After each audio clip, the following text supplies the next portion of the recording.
So we're going to demonstrate a spread plate technique which is used for colony counts or things like antibiotic susceptibility testing, and it involves spreading an even inoculum across the surface of plate media. And we're going to need some equipment to do that. So we're going to need some liquid culture inoculum, a rack for the culture tube. We have a mixer to mix our culture. We have a spreader that we're going to use to spread inoculum on the plate. We have some serological pipettes and a pro-pipette pump to put inoculum on the plate. And we have some alcohol, which is used to sterilize the glass rod. We also need a Bunsen burner and a biohazard waste bag for our waste.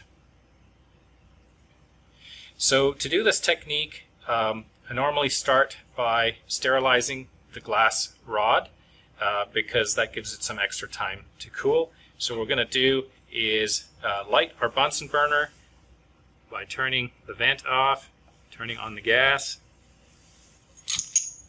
and then opening the vent for a nice hot blue flame. We've got some alcohol that we want to keep at least a foot away from our flame for safety purposes, and we're going to take our glass rod and dip that in the alcohol.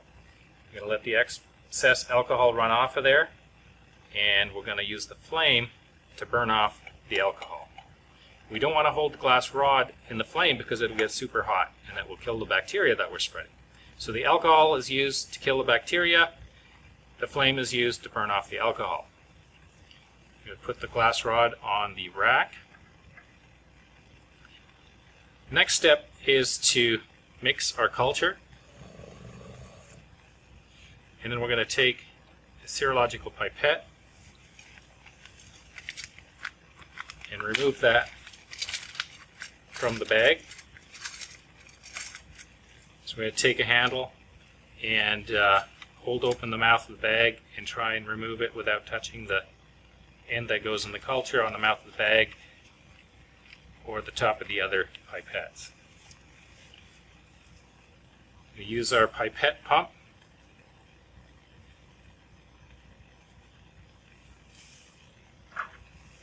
We need to remove the cap of the tube and flame the mouth of the tube. And then we're going to put our pipette in the inoculum. And I'm going to take up 0.2 milliliters, but only dispense 0.1 milliliters to avoid using the less accurate tapered end of the pipette. Flame the mouth again, return the cap.